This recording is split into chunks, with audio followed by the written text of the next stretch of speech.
अस्सलाम वालेकुम नाजरीन, प्रोग्राम दूसरा रुख में खुशामदीद। मैं हूं आपका मेज़बान नादिर गुरामानी। आर्मी चीफ की तकर्री के मामले पर लंदन में होने वाली अहम मुशावरत के बाद आपने देखा कि पहले ही ये खबर सामने आई कि जो सीनियर तरीन जनरल होगा वही आर्मी चीफ होगा, लेकिन साथ ही साथ कुछ ही देर में वज़ीर दिफा की इस हवाले से तरदीद भी सामने आ गई। वज़ीर आज़म की नवाज शरीफ से ताहाल 3 दिनों में होने वाली 4 अहम मुलाकातों के बावजूद इस हवाले से कोई हतमी फैसला सामने नहीं आ सका, और साथ ही साथ अब इस हवाले से सवालात भी उठाए जा रहे हैं। और जो खान साहब की तनकीद है वो तो अपनी जगह, लेकिन जो लंदन में अहम बैठक हुई है उस हवाले से सवालात उठ रहे हैं कि क्या इस मामले पर कोई डेडलॉक है, या फिर जो इस हवाले से इत्तेहादी जमातें हैं उनसे मुशावरत के बायस इस मामले में जो है वो ताख़ीर सामने आ रही है। तो दूसरी जानिब एक तरफ आप देखें कि इमरान खान हुकूमत पर तनकीद भी कर रहे हैं और लंदन में होने वाली अहम मुलाकात पर सवालात भी उठा रहे हैं। तो लंदन मिशन और तहरीक इंसाफ के लॉन्ग मार्च की जो सूरत हाल है इस हवाले से हम बात करेंगे। आसमा शिराजी साहिबा जो सीनियर तज्ज़ियाकार साथ मौजूद हैं, बहुत शुक्रिया आसमा साहिबा। अभी आपने देखा कि लंदन में जो अहम मुलाकात है, आपने देखा कि पहले खबर आई कि जो सीनियर तरीन जनरल हैं वही आर्मी चीफ होंगे, लेकिन साथ ही साथ वज़ीर दिफा ने तरदीद भी कर दी। तो आप समझती हैं कि इस मामले पर कोई तकर्री के हवाले से जो लंदन में अहम बैठक है उस पर हतमी फैसला हो चुका है, या फिर सूरत हाल जो है वो डेडलॉक की तरफ जाते हुए नजर आ रही है? जी, मेरा नहीं ख्याल ताहाल कि कोई डेडलॉक किसी सिचुएशन है, लेकिन बहरहाल एक प्राइम मिनिस्टर का एक वापसी का आना ड्यू था, वो नहीं आ रहे और फिर वो सोमवार के दिन पहुंचेंगे। फिर इसी दौरान अब ये खबर आई है कि एमबीएस जो हैं वो भी पाकिस्तान, उनका भी जो दौरा है वो मुलतवी हो गया है। तो ये भी एक खबर है, इसको हम जोड़ सकते हैं, इसके साथ नहीं जोड़ सकते, ये बात की बात है। लेकिन बहरहाल ये बात तय है कि पाकिस्तान मुस्लिम लीग नवाज की क़यादत ने जो एक तौसीह की बात चल रही थी उसके ऊपर एक जिसे कहना चाहिए वो फैसला किया कि तौसीह नहीं दी जाएगी, और शायद जनरल बाजवा भी तौसीह नहीं लेना चाहते थे। लेकिन अब एक नए आर्मी चीफ की तैनाती के हवाले से जो फैसला है उसमें भी ये खबरें चली कि जैसे आपने अपने इंट्रो में भी कहा कि सीनियर मोस्ट को जो है वो आर्मी चीफ लगाया जाएगा, लेकिन उसके फौरन बाद आपने देखा कि ख्वाजा आसिफ साहब की एक ट्वीट आती है जिसमें कि वो ये कहते हैं कि नहीं, सीनियर मोस्ट का भी कोई फैसला नहीं हुआ और ताहाल कोई भी फैसला जो है वो नहीं हो सका। तो इसका मतलब यही था कि जो खबरें आई थी उसकी फिर फौरी तौर पर उसको रोक दिया गया कि इसके बारे में कोई बात भी जो है वो ना की जाए, और फिर प्राइम मिनिस्टर का दौरा जो है वो भी वापस आने का जो वापसी का जो शेड्यूल था वो भी चेंज हो जाता है।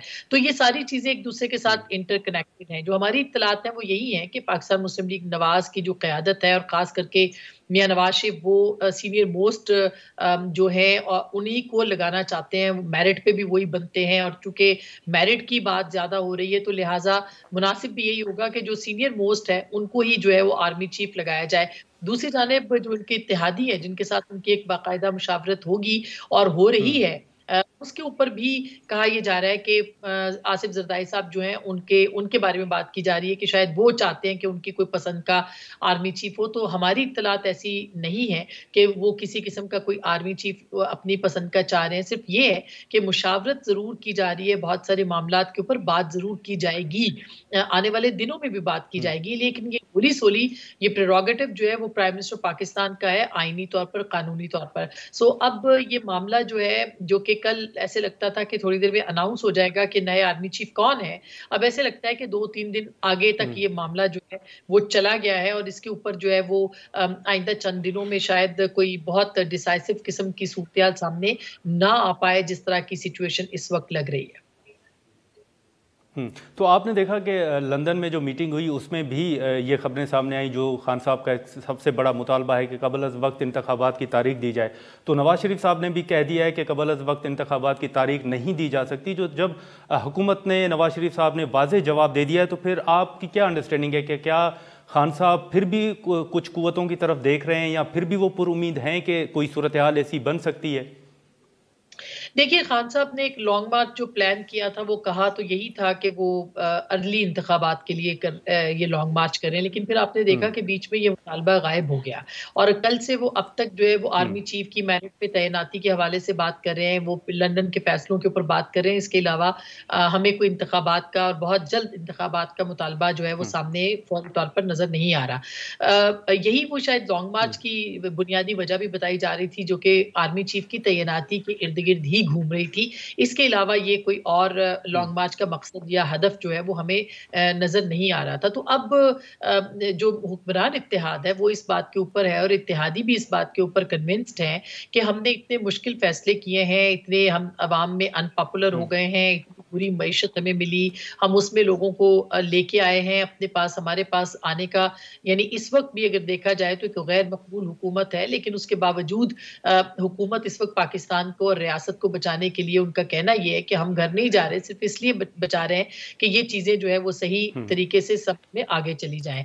ये अलग बात है कि जाहिर है फौरी इलेक्शन जो है वो हुक्मरान इत्तेहाद को कतई तौर पर सूट नहीं करता, तो वो अपने मफादात को देख रहे हैं। इमरान खान साहब जो है वो उनका मुतालबा भी इस वक्त जो है वो फौरी इंतखाबात कतई नहीं है, क्योंकि उनको पता है कि जो इस वक्त मईशत की सूरत हाल है, अगर इलेक्शन हो भी जाएंगे और वो प्राइम मिनिस्टर बन भी जाएंगे तो सूरत हाल उनके कंट्रोल में भी नहीं रहेगी। लिहाजा अब जो एक ही मुतालबा दोनों तरफ से, इनकी तरफ से आ रहा है खान साहब के, वो आर्मी चीफ की तैनाती का मसला। और यहाँ से अगर हुकूमत ये सरेंडर कर जाती है और वो कहती है कि ठीक है हम आपकी सारी बातें मान लेते हैं, हम आपकी पसंद के आर्मी चीफ भी लगा देते हैं, हम इंतखाबात भी करा देते हैं, तो फिर इस हुकूमत का क्या जवाब रह जाएगा? इनके पास, अवाम के पास ले जाने के लिए क्या होगा?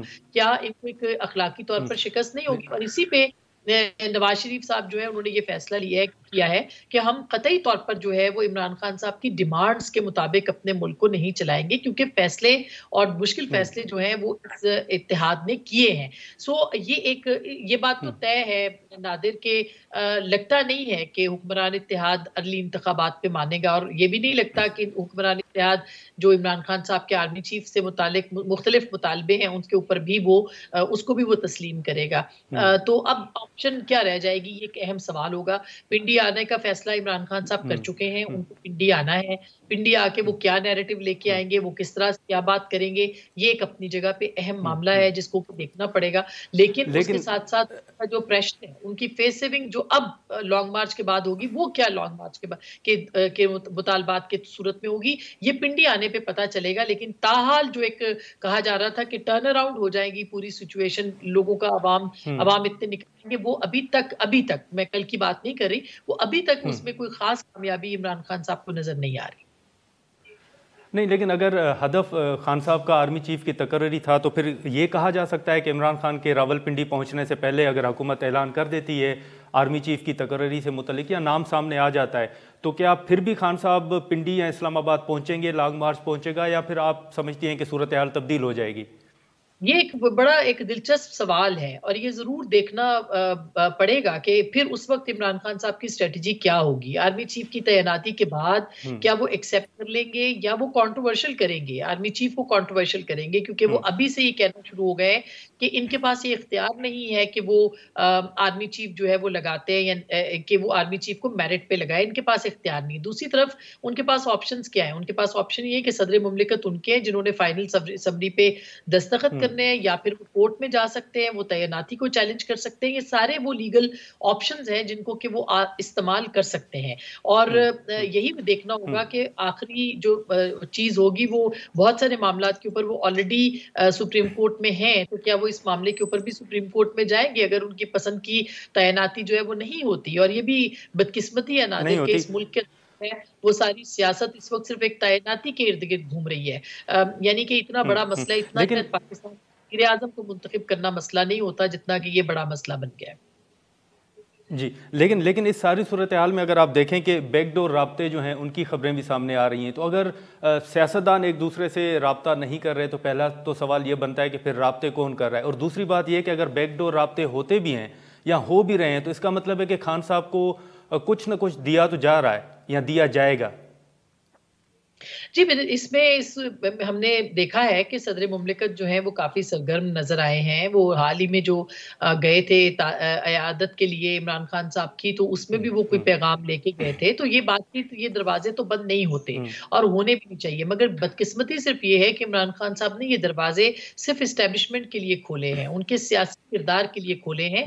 वो पाकिस्तान की सियासी जमातों के लिए ये दरवाजे नहीं खोल रहे, वरना तो पार्लियामेंट का दरवाजा खुला है और उनकी पार्टी जो है वो एक बड़ी मजबूत पार्टी है। ठीक है, हम नंबर्स के एतबार से पार्लियामेंट की सबसे बड़ी जमात इस वक्त नहीं है, लेकिन उसके बावजूद वो एक बहुत बड़ा नंबर है उनके पास। वो चाहें तो पार्लियामेंट में वापस आके कल को वो भी नो कॉन्फिडेंस मोशन ला सकते हैं और अपनी वो कामयाबी हासिल कर सकते हैं, अपने इत्तेहादियों को वापस मिला सकते हैं। तो मेरा ख्याल है कि ये प्रैक्टिकल और प्रेगमेटिक अप्रोच जो है वो पॉलिटिकल लोगों के पास होती है। इमरान खान साहब जो हैं वो उन्होंने इस पॉलिसी का मामला था या जो भी था, अनफॉर्चुनेटली प्रेशर ग्रुप का काम जो है वो ज्यादा किया है बनिस्बत एक पॉलिटिकल पार्टी के, हालांकि उनके साथ अवामी हिमायत भी है और पसंदीदगी भी मौजूद है। तो मेरा ख्याल है कि उनको प्रेगमेटिक किस्म की जो अप्रोच है उसकी तरफ जाना चाहिए और पार्लियामेंट में वापसी करके वो अपनी जो पॉलिटिक्स है उसके ऊपर अपना जो प्रेशर है एक पॉलिटिकल पार्टी के तौर पे उनको वो बढ़ाना चाहिए। देखिए आसमा साहबा, एक सूरत हाल आपके सामने होगी कि माजी में आपने देखा कि जिसने भी अपनी मर्जी का आर्मी चीफ लगाया उसके बाद जो सूरत हाल बनी वो आपके सामने है। तो आप समझती हैं कि इस वक्त जो सूरत हाल है उसमें खुद हुकूमत भी मोहतात है या हुकूमत को भी मोहतात होना पड़ेगा माजी की इस तमाम सूरत हाल को सामने रखते हुए? जी, बिल्कुल ऐसा ही है। ये कोई बहुत अगर कोई वज़ीर आज़म या कोई पॉलिटिकल गवर्नमेंट ये समझती है कि वो अपनी मर्ज़ी का आर्मी चीफ लगा के तो उनसे कोई फ़ायदा हासिल करेगी, तो माज़ी में तो हमने इसकी कोई एग्ज़ाम्पल नहीं देखी है। और माज़ी करीब में अगर जाए तो जनरल क़मर जावेद बाजवा जो थे वो मियाँ नवाज़ शरीफ की चॉइस थे, लेकिन उसके बावजूद आपने देखा कि उसके बाद फिर क्या-क्या कुछ होता रहा और किस-किस तरह से एक पैटर्नेज मिलता रहा और शिकायतें भी पीएमएलएन की बढ़ती रही। तो ये और इससे पहले भी वो उन्होंने मियाँ साहब ने जो लगाया, जनरल मुशर्रफ को लगाया, वो बहुत सीनियर नहीं थे, उसके बावजूद लगाया और फिर आपने देखा कि क्या हुआ। तो ये कोई गारंटी नहीं है और ना ही एक्सपेक्टेशन करनी चाहिए। ये अनफॉर्चुनेटली हमारे जो सियासी जमातें हैं, उनको बिल्कुल एक मैच्योरिटी के साथ ये देखना चाहिए कि वो आर्मी चीफ को लगाए अपना काम करने के लिए, जो उनका काम है कि वो बैरक्स के अंदर रहे और दूसरी तरफ जो है वो एक्सपेक्टेशन ना करें उनसे कि वो पावर का इस्तेमाल करेंगे। इमरान खान साहब ने बदकिस्मती से कुछ और क्यों क्यों अपनी पसंदीदा शख्सियत बना दिया, जिसके बाद आपने देखा कि पिछले 4 साल में बहुत सी शिकायतें हुई और अब ये एक खुली किताब की तौर पे है। डीजीआईएसआई ने तो टेलीविजन पे आके ये बात कर दी कि जो हमारा माजी में किरदार रहा अब वो नहीं होगा, यानी ए पॉलिटिकल होंगे। तो अब इदारा ए पॉलिटिकल होना चाहता है, मगर इमरान खान साहब जो है वो बार-बार इदारे को घसीट के लेके आ रहे हैं और आर्मी चीफ की तैनाती को सिर्फ और सिर्फ पॉलिटिकल तैनाती बनाना चाहते हैं। ये बहुत बदकिस्मती होगी मुल्क की कि ऐसा इदारा जो कि मेरिट पे रहा है हमेशा, मतलब कोई जनरल जो है वो को कम मेरिट पे नहीं आता या उसकी जो इस्तेदाद है वो कम नहीं है या उसकी काबिलियत कम नहीं है या उसकी अहलियत कम नहीं है। जब आप उसके ऊपर एक लगा देते हैं एक ठप्पा कि भई नहीं ये जो है वो हमारे नाम के साथ है या हम इनको चाहते हैं, तो फिर वहां पे प्रॉब्लम्स हो जाते हैं। तो मेरा ख्याल है कि सियासी जमातों को इसके ऊपर जरूर सोचना चाहिए। बहुत शुक्रिया आसमा शरई साहब आपका। नाज़रीन, यहाँ पर एक ब्रेक लेते हैं और ब्रेक के बाद यहीं से फिर हम गुफ्तगू का आगाज़ करेंगे। तहरीक इंसाफ और पीपल्स पार्टी के सीनियर रहनुमा हमारे साथ होंगे। वेलकम बैक नाज़रीन। इस वक्त पीपल्स पार्टी के सीनियर रहनुमा कादिर मंदोखेल साहब हमारे साथ मौजूद हैं। कादिर मंदोखेल साहब, अभी आपने देखा कि जो लंदन में अहम मुलाकात हुई और उसके बाद अभी ये कहा जा रहा है कि शायद हतमी फैसला जो है वो सामने नहीं आया, तो शायद कोई डेडलॉक की तरफ सूरत हाल जा रही है। लंदन में जो मुशावरत हुई है, क्या पीपल्स पार्टी को उस पर एतमाद में लिया गया है और आपकी नज़र में सूरत हाल किस तरफ जा रही है? बहुत शुक्रिया। आपको किसने बोला कि लंदन में इस पर बात हुई है? एक भाई अपने भाई से मिला, बच्चों से मिला, उनके घर वालों से मिल गया। आप लोगों ने कैसे तासुब पैदा कर दिया कि वो मशावरत के लिए आर्मी चीफ। बाकी ये कि पीपल्स पार्टी जमीयत जो हमारे इत्यादी है यकीनन उनसे मशावरत करेंगी, लेकिन फिलहाल जो है इख्तियारात 2019 में जो पीटीआई की हुकूमत में आर्मी एक्ट 1952 में अमेंडमेंट कराना चाहा, तो ये तमाम पार्टियों ने साथ दिए इंक्लूडिंग पीपल्स पार्टी। हमने उस वक्त भी ये वोट दिया है कि जो वजीर आजम है उसके पास इख्तियार होगा आर्मी चीफ का एक्सटेंशन या न्यू अपॉइंटमेंट का। तो हमने पाकिस्तान के वजीर आजम के इख्तियार के लिए वोट दिया था। कल इमरान नियाजी साहब वजीर आजम थे, आज शहबाज शरीफ साहब है, तो यकीनन फुल फ्लज उनके पास इख्तियार है, लेकिन यकीनन पीपल्स पार्टी और इत्यादी जमातें ऑन बोर्ड होंगी। लेकिन अभी आप समझते हैं मंदोखेल साहब, अभी तो आपने सुना होगा कि खान साहब ने कहा है कि ना तो वो अपनी पसंद का जज चाहते हैं, ना चेयरमैन नैब चाहते हैं और ना ही आईजी चाहते हैं। तो आप समझते हैं कि वो खान साहब जो कहा गया कि वो आर्मी चीफ की तकर्री के मामले को लेके ही वो लॉन्ग मार्च शुरू कर रहे हैं, तो अभी भी मामला वही है या आप समझते हैं कि कबल अज़ वक्त इंतखाबात का जो उनका मुतालबा है और वो जेन्युइन मुतालबा है, हुकूमत को कंसीडर करना चाहिए? अच्छा, जेन्युइन मुतालबा किस बात पे है? 2018 में RTA सिस्टम बिठाकर जिस शख्स को पाकिस्तान की कुर्सी में अचानक बिठा दिया क्योंकि वो खुद पछतार है, तो उसी असम्बली ने मौजूदा हुकूमत बनाई है। तो एक असम्बली का मुंतखब नुमाइंदे कल ठीक थे, आज खराब कैसे हो सकता है? फिर अगर 6 महीने पहले चले जाए अदम एतमाद की तारीख से पहले, जहां PTI से हम लोग टॉक में पूछते थे कि भाई ये जमीयत का धरना भी था, पीपल्स पार्टी ने भी लॉन्ग मार्च लाया कि भाई इंतखाबात कराओ, तो PTI वाले कहते नहीं वक्त पे इंतखाब होगा। तो आज किस खुशी में वक्त से पहले इंतखाब होगा?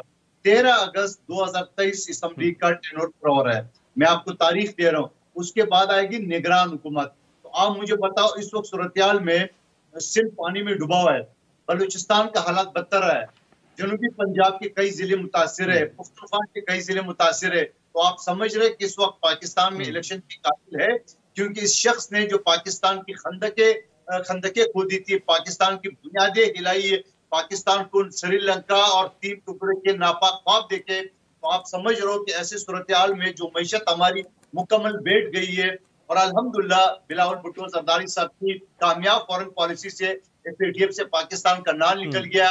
सऊदी अरब ने अपने पैसों के लिए टाइम दे दिए, IMF ने वायदा कर लिए, चाइना ने CPEC शुरू कर दिए। सारे चीजें बिलावल भुट्टो जरदारी साहब की वजह से या मौजूदा हुकूमत के इत्यादियों की वजह से हमने मैशत को वापस पटरी बिठा ली है। नहीं तो हमारे पास 2 रास्ते थे, या तो हम मैशत बचाते या तो हम रियासत बचाते या हम सियासत बचाते। हमने सियासत कुर्बान कर लिए और रियासत को तरजीह दी। आज अल्हम्दुलिल्लाह रियासत बचाने के बाद हम मैशत को भी इंशाल्लाह आहिस्ता आहिस्ता, अभी तो 5-6 महीने हो गए, इंशाल्लाह आपको ये भी संभाल करके दिखाएंगे।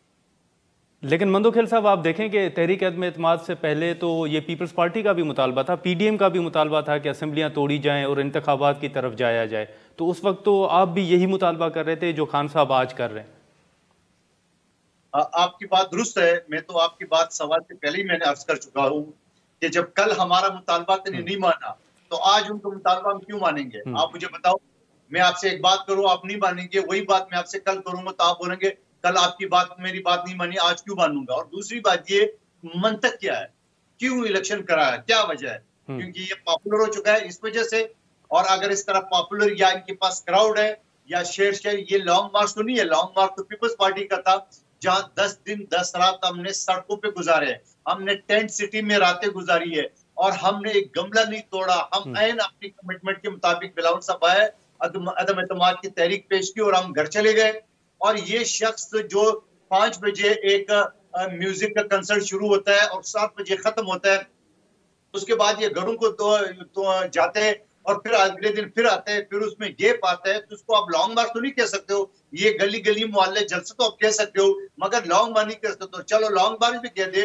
इस शख्स ने तो पाकिस्तान की हजारों पे अटैक की है, इस शख्स ने तो पाकिस्तान की जुडिशरी पे अटैक की है। ये तो कहता है मैं पता नहीं ना जाने क्या बन गया हूँ कि आर्मी चीफ भी मेरे मर्जी से हो, इलेक्शन कमीशन भी मेरे मर्जी से हो, जो कि इलेक्शन कमीशन की मर्जी से आया है, और आर्मी चीफ इसकी मर्जी से आया। आपको पता है जनरल बाजवा साहब का जो एक्सटेंशन का लेटर है वो इसी शख्स ने इशू किया है। आपको पता है सुप्रीम कोर्ट में उस केस में बैठा होता है, ये पागा है, अपनी लेटर पेड पे ला के ले, इतने यानी ये बंदा जज्बाती हो रहा था कि अपनी लेटर पेड पे लेके आ। तो सुप्रीम कोर्ट ने बोला जाओ प्रॉपर थ्रू प्रॉपर चैनल जो है इसको करके लाओ। सवाल ये, आपने जो अपनी मर्जी से जो अदारे जो बराए मुकर्रर किए हैं, आज अगर आपका उनके साथ पेज फट चुका है, जो कि पंजाब को भी आपका फट चुका है, तो फिर आप उनसे तो टक्कर तो ले रहे हो।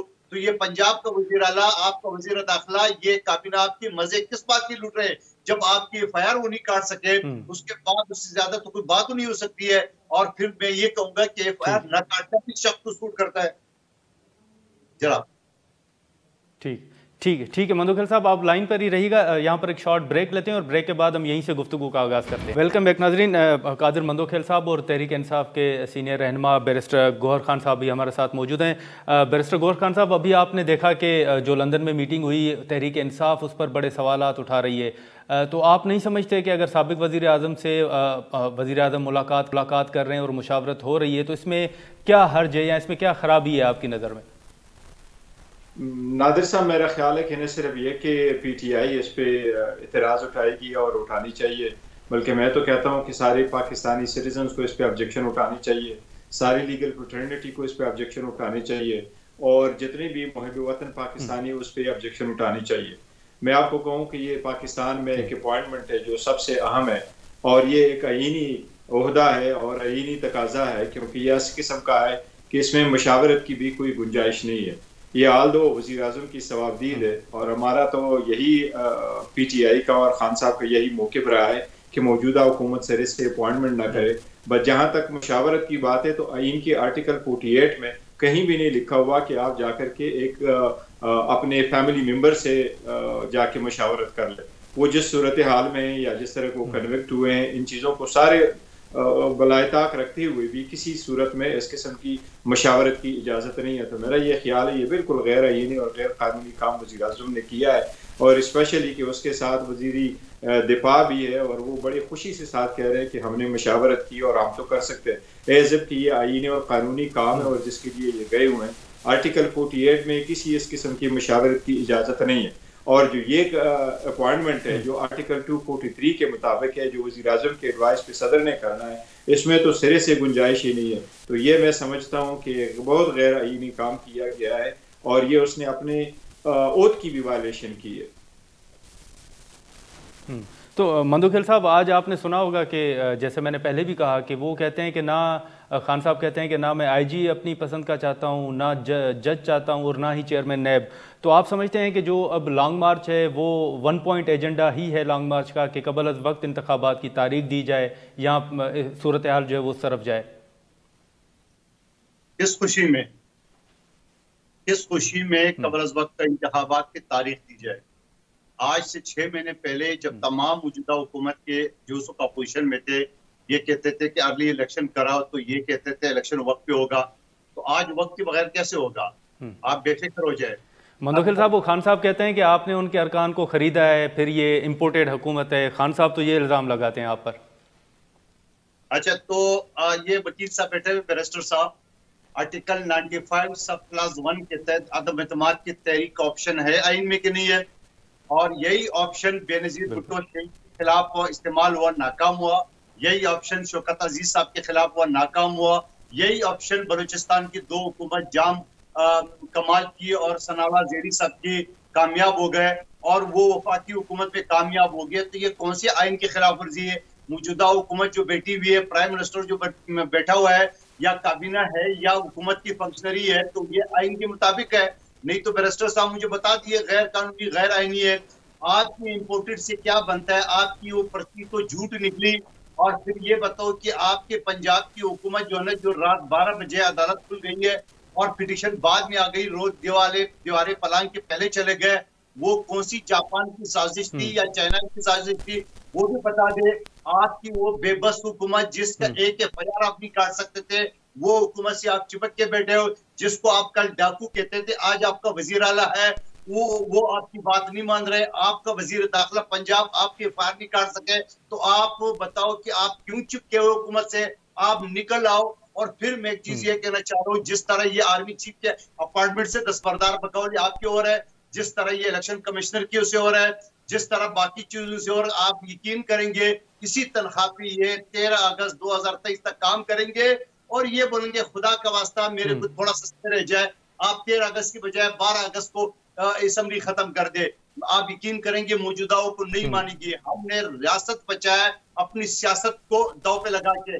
आज अल्हम्दुलिल्लाह रियासत के साथ साथ हम सियासत पे बचा रहे हैं, मैशत हमने बचा लिए, वरना इनकी झगड़ा मोहसिन लगारी और शौकत तरीन जो बदनाम जमाना फ्रॉडिया बैंकर रह चुका है, उस शख्स की साजिश उनको नाकाम बना दी। आपके मीडिया ने बता दी ऑडियो का कि उसने साजिश की। अब दूसरा बैरिस्टर साहब के सामने एक और सवाल कर रहा हूँ।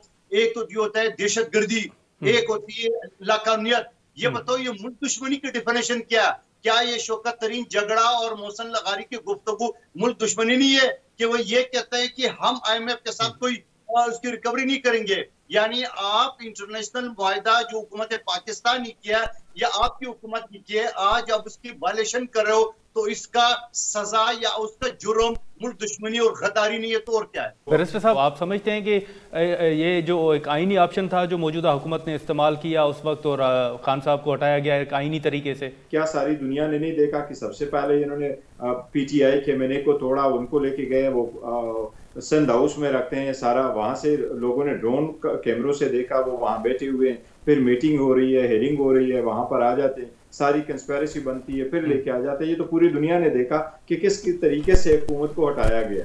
और अगर हुकूमत ये चाहती उस वक्त की कि जी जिस तरीके से सिंध के पैसे इस्तेमाल हो रहे हैं, दूसरे इस्तेमाल हो रहे हैं, तो वो पूरी दुनिया देख रही थी कि फेडरल गवर्नमेंट भी इस्तेमाल कर सकती थी। बट हुकूमत, फेडरल गवर्नमेंट की दिन हुकूमत आज की जो पीटीआई है, इस वक्त अगर ये चाहती तो इस्तेमाल कर सकते हैं। उन्होंने कहा कि हम ऐसी हुकूमत नहीं चाहते। बिल्कुल बैरिस्टर साहब, अगर आप लाइन पे रहें तो यहाँ पर एक शॉर्ट ब्रेक लेते हैं, ब्रेक के बाद फिर यहीं से आपकी जो है वो शुरू करते हैं, यहीं से बात का आगाज करते हैं। प्रोग्राम में दोबारा खुशामदीद।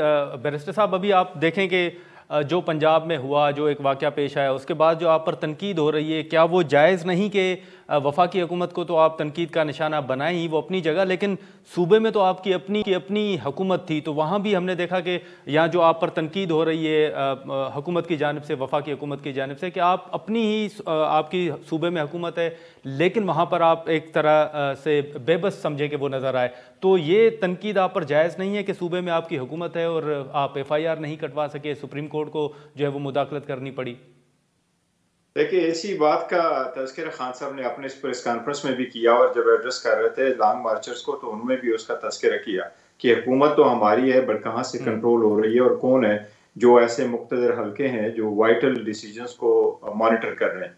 और जहाँ तक FIR का ताल्लुक है, तो नादिर साहब मैं आपको ये बताऊँ, इससे पहले मैं आपको सिर्फ दो चीज़ें बताऊँ। जुल्फ़िकार अली भुट्टो का भी मर्डर हुआ था, वो तो हैंग किया गया, सारी दुनिया कह रही थी कि नहीं, जुल्फ़िकार अली भुट्टो का जो भी जुडिशियल आपका हो, अदरवाइज का हो, लेकिन उसको हैंग किया गया। एक FIR में हुआ 109 में उसको सजा हुई 10। अब इसको देखिए जरा, जब बुगटी साहब की डेथ हो गई तो उसमें उस वक्त मुशर्रफ साहब भी नॉमिनेट हुए, आफ्ताब शेरपाव साहब भी नॉमिनेट हुए। आफ्ताब शेरपाव साहब डिफेंस मिनिस्टर थे और मुशर्रफ साहब उस वक्त के मुताबिक जो 18 अमेंडमेंट से पहले का था वो chief executive of the country थे। तो प्राइम मिनिस्टर या और बंदे क्यों नॉमिनेट नहीं हो सकते? ये बताएं, जो मोटरवे पे हुआ था फौजियों का और पुलिस का आपस में झगड़ा हुआ था, तो क्या उनमें मुख्तलिफ किस्म के लोग नॉमिनेट नहीं हुए थे? हमारे लॉ के मुताबिक ये राइट आफ्टर जो इस्लामाइजेशन की कोई प्रोविजन डाले गए थे कानून में, उस वक्त से लेके आज तक यही कानून चला आ रहा है कि जो विक्टिम होगा उसके पास राइट होगा, वो जिसको नॉमिनेट करेगा वो उसका नाम लिखा जाएगा। अलबत्ता अगर उसके पास एविडेंस नहीं है तो बाद में उसका नाम निकाला जाएगा। और ये एक नहीं है, कई सारे तो ऐसे केस। बिल्कुल कई मिसालें सामने। कादिर मंदोखेल साहब, आप देखें कि आपको याद होगा कि माजी में आपने ताहिरुल कादरी साहब से भी रब्ता किया, उनसे भी मुज़ाकरात हुए, तो आप नहीं समझते कि खान साहब एक बड़ी जमात के लीडर हैं, उनको भी इंगेज किया जाए, उनसे भी मुज़ाकरात हों, उनको सुना जाए? देखिए, अगर आपका ये है कि जी मुज़ाकरात तो ये ऑब्वियसली पॉलिटिकल पार्टीज जो है वो डोर बंद नहीं करती, डायलॉग के लिए कोई ना कोई वो स्पेस तो होना चाहिए। बट जहां तक बात तकर्रुरी की, अगर आपका इशारा इसकी तरफ है कि जी जो इस वक्त तकर्रुर हो रहा है, तो उस पर हमारा तो ये कि नादिर साहब की ये सिर्फ ये जो मौजूदा तकर्रुर की बात हो रही है, आप इस हुकूमत को देखें, जिस वक्त ये हुकूमत आई आप उनसे सिर्फ पूछ लीजिएगा आपने चेयरमैन नेब को ओवरनाइट किस तरह अपॉइंट किया, आपने 2 मेंबर साहिबान इलेक्शन कमीशन किस तरह अपॉइंट किए, आपने लीडर ऑफ द अपोजिशन किस तरह साहब। इसी पे हम अगर कादिर मंदोखेल साहब के सामने सवाल रखें, कादिर मंदोखेल साहब, आपने देखा कि अभी ये भी खबरें आ रही हैं कि बैकडोर राब्ते भी हो रहे हैं खान साहब के साथ, तो क्या हुकूमत का ये प्लान है कि खान साहब को इंगेज किया जाए, उनको भी सुना जाए? आपने देखा कि माजी में जैसे मैंने सवाल रखा कि आपने ताहिरुल कादरी से कंटेनर में जाकर मुज़ाकरात किए हैं। यकीनन बिल्कुल, हमने आपको याद होगा हमने बाकायदा काबीना की गैर रुकनी कमेटी बनाई है जो PTI के साथ बात करे, और फिर आपको याद ही इमरान नियाजी साहब ने क्या अल्फाजों से उस काबीना को, वज़ीर-ए-आज़म को नवाजा, और फिर बड़े फख्र से जिसके खिलाफ ये हकीकी आज़ादी मांग रहे हैं, जहाँ वो इस्लाम फैला रहे हैं, जहाँ वो पता नहीं ना जाने क्या क्या पाकिस्तानी बच्चों को पढ़ा रहे हैं, वहाँ उन्होंने जलसे में कहा कि मैं इन लोगों से, इन चोरों से, इनकी कोई औकात नहीं है, मैं इनसे बात नहीं करूंगा, मैं उनसे बात करूंगा जिससे शहबाज शरीफ डिक्की में चुप चुप के मिलते थे और सामने बैठे हुए उसी जहन के लोग तालियां बजा रहे थे। तो मुझे हैरत हो रही थी कि ये कौन से इनकलाब ला रहा है, कौन से जमहूरियत ला रहा है, और लेकिन उसके बावजूद हम आज भी तैयार है। मैं बिल्कुल वसूख से इजारा कहना चाह रहा हूँ, पीपल्स पार्टी कभी भी अदम तशद्दुद की और लाकानियत की और गैर जमहूरी कंडूब को कभी हम सहारा देते हैं न करते हैं। हम डायलॉग के ऊपर यकीन रखते हैं और टेबल टॉक की बैरिस्टर साहब भी इस बात की यकीन रखते होंगे कि हम टेबल टॉक के ऊपर यकीन रखते हैं। तो मैं समझ रहा हूँ कि आखिर में हल भी यही है, आहिस्ता आहिस्ता ये शख्स टेबल टॉक की तरफ ही आएगा, क्योंकि उनकी तरफ पाकिस्तान की तारीख में पहली मरतबा अगर ISI के चीफ जो है ना वो इस तरह खुल के उनके सामने आ गया, उनकी मजबूरी थी। ठीक है मंदो खेल साहब, बैरिस्टर गौहर साहब बहुत शुक्रिया आपका। नाज़रीन, मंदो खेल साहब और इसके साथ साथ बैरिस्टर गौहर साहब की गुफ्तगू आपने सुनी। यहाँ पर प्रोग्राम का वक्त ख़त्म होता है। अगले प्रोग्राम तक हमें दे इजाज़त। अल्लाह हाफ़िज़।